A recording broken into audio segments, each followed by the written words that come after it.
What's up, YouTube? Carlos CS5. I wanted to do a follow-up to my first clip, bass amp clip video, or clip test video. And the reason why is because that first video, I did it with the my Carvin bass, which is the Carvin SB5000, and pretty much the test was done based off of that bass and that preamp. Now I wanted to do a follow-up clip test with my new bass because the new preamp on this is the Mike Pope Flex Core, and it's a much more powerful preamp, and in a second you're gonna see why. So pretty much, to do a clip test, I put all the levels flat. The preamp is pretty, the EQ on the bass amp is set to flat. The master volume all the way down. And the gain I'm going to start all the way down. And I just ran this test right now myself, and I was surprised at how powerful this preamp is. Obviously on the bass itself, I panned to both pickups, and I boosted the power up on all the settings on the preamp. So the bass is all the way up, the low mids, the high mids, and the trebles all the way up, and the master volume all the way up. Again, you don't need to hear any sound, so the master volume goes all the way down. The only thing that's really important when you're doing a clip test is that you see the clip light, and the gain is actually what you start bringing up. Now, this is the funny thing. When I did the clip test with the Carvin, the gain was pretty much at around 9 o'clock, or maybe a little bit past it. I would have to refer back to that video just to see exactly where it was. But it was around 9 o'clock. That was pretty much where the amp started clipping. So I would roll back a little bit, and that was pretty much the setting for the preamp on the Carvin. Now, with the preamp on my new bass, this preamp is ridiculously powerful, and I'm going to show you now why.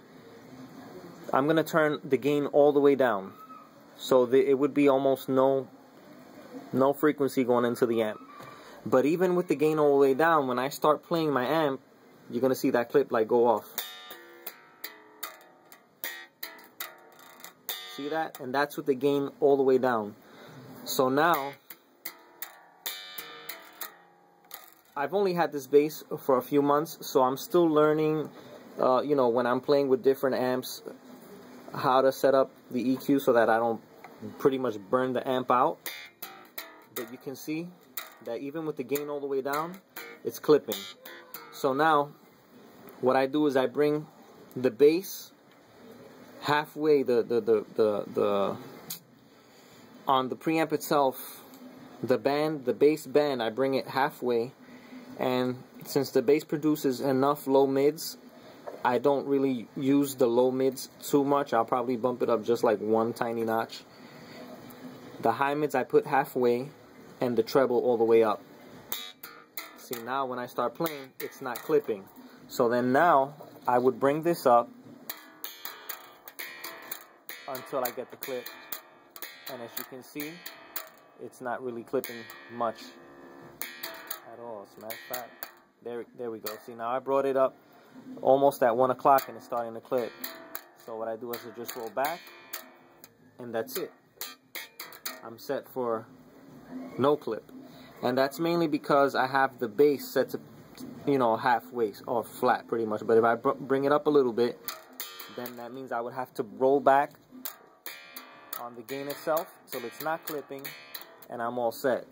So again, different preamps respond in different way with the amplifiers themselves. So, a lot of people just plug in and play. They don't care if they burn out the amp, and then 6 months down the line, they're wondering why the amp sounds, doesn't sound as good as it used to, or it sounds distorted. And it's pretty much the reason why. You've got to know how to set up the EQ on your bass, and the chemistry has to be right to how you set up the amp itself.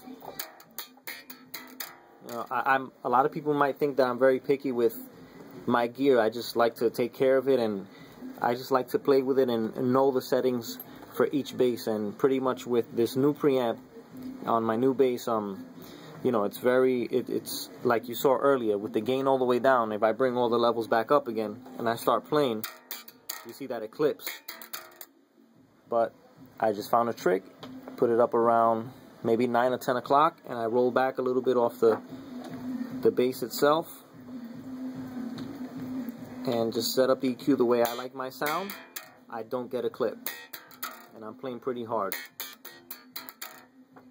Alright, so that's pretty much it for that, and hopefully that helps somebody to learn how to set up their bass and the EQ on their amp so that it doesn't clip and you don't end up, you know, with a messed up amp down the line. Alright, peace out, YouTube.